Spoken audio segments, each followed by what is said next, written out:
মানুষের সুন্দর চিন্তার, সুন্দর ভাবনার, সুন্দর অভিব্যক্তির একটা ভবিষ্যৎ আছে। কিন্তু মানুষ যখন কোনো মন্দ চিন্তা করে, অনৈতিক চিন্তা করে, তার কোনো ভবিষ্যৎ নেই। এই চিন্তার মধ্যে সীমাবদ্ধ থাকে এবং এটার ফলাফল অত্যন্ত ভয়ঙ্কর হয়। তার মানে কি? গোলাপকে যে নামে ডাকা হোক না কেন, গোলাপি। একটা ছোট্ট উদাহরণ প্রয়োগ করি।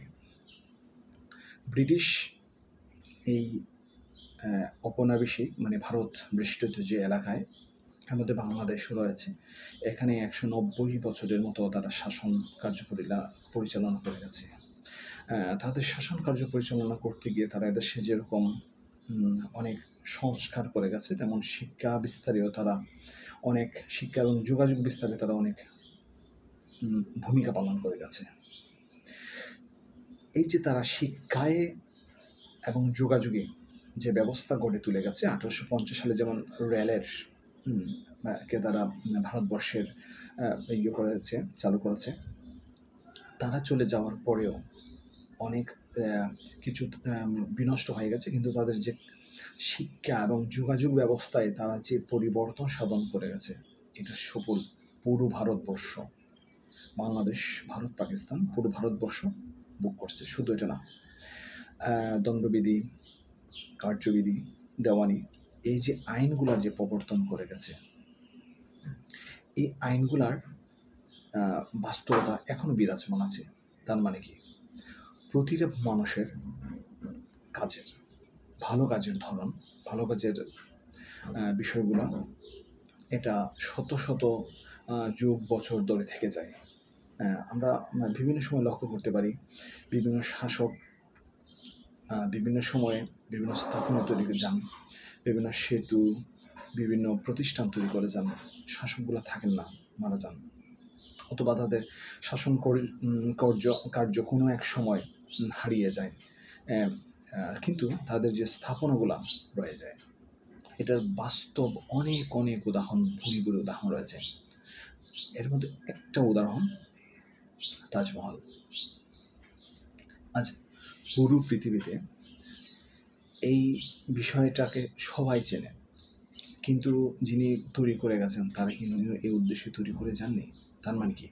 প্রতিটা মানুষের তার ভালো চিন্তার, ভালো চেতনার, ভালো অভিব্যক্তির একটা মূল্য দেখেই যায়। লেখকরা অনেক কষ্ট করে লিখেন, তারা চিন্তা করেন মানব কল্যাণের জন্য, আর তাদের এই চিন্তা চেতনাটা বাস্তবে ফলপ্রসূ হয়। যেমন যে লেখকগুলা লিখে যান দিন রাত পরিশ্রম করে এক করে, তারা কিন্তু কোনো কিছু প্রাপ্তির আশায় লিখেন না, তথাপিও তাদের যে চিন্তা চেতনাগুলা কলমের কালি দিয়ে কাগজের পৃষ্ঠে উঠে আসে, সেটা ভালো হিসেবে ভালোই রয়ে যায় এবং সেটা পুরো জাতির জন্য একটা গর্বের কারণ হয়ে থেকে যায়। তার মানে কি?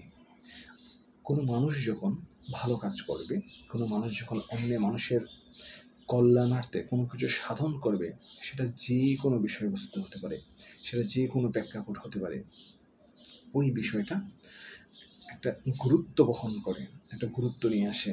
এই গুরুত্বটা পুরো জাতি, পুরো সমাজ, পুরো গোষ্ঠী সুবিধা ভোগ করে। সুতরাং এটা একটা অত্যন্ত গুরুত্বপূর্ণ ব্যাপার। আমরা হয়তোবা মানব জীবনের অনেক কিছুই লক্ষ্য করি না। আমরা ক্ষুধা, দারিদ্রতা এবং যে বিভিন্ন বিবর্তন, এই বিবর্তনগুলো আমাদেরকে পরিবর্তনের দিকে নিয়ে যায়। তথাপিও কিছু কিছু মানুষ এই সমস্ত প্রতিকূলতা, সমস্ত বাধা বিপত্তি অতিক্রম করেই কিছু কিছু কল্যাণমুখী কাজ সম্পাদন করে যান। তারা নিরঙ্কুশভাবে কোনো প্রকারের প্রতিদান ছাড়াই এগুলা সম্পাদন করে যান। অত দেখা যায় যে তারা বিভিন্ন সময়ে বেঁচে থাকতে তাদের এই মূল্যায়নটা হয় না, কিন্তু মৃত্যুর পরে মূল্যায়ন হয়তো তারা সেটা বুঝতে পারেন না, কিন্তু পরবর্তী প্রজন্ম বুঝতে পারে যে না, আমাদের উনি এই ব্যক্তি, ওই বংশধর কোনো এক সময় আমাদের জন্য, দেশের জন্য, জাতির জন্য, পুরো সমাজ ব্যবস্থার জন্য কোনো একটা পরিবর্তন করে যাচ্ছেন। সক্রেটিস হেমলকলতার বিষ খাইয়ে মেরে ফেলা হচ্ছে, কিন্তু আদৌ রাজা কি জানতেন যে সক্রেটিসকে তিনি অন্যায়ভাবে জীবন নাশ করছেন, কিন্তু এই সক্রেটিসই সারা পৃথিবীর জন্য অন্যতম একটা কারণ হয়ে দাঁড়াবেন। তিনি কি জানতেন? হয়তো জানতেন না। বাস্তবিক পক্ষে আমরা যদি অবজার্ভ করি, লক্ষ্য করি, বিশ্লেষণ করি, তাহলে দেখতে পাবো কিন্তু এই শত শত বছর ধরে বহু জিনিস আছে, বহু মানুষ আছে যারা কল্যাণকামী জীবনের বাইরেও অকল্যাণকামী জীবন পরিচালনা করেন। তাদেরকেও জাতি, সভ্যতা, বিশ্ব স্মরণ করে, কিন্তু তাদের সংকটে ঘৃণা বলে স্মরণ করে।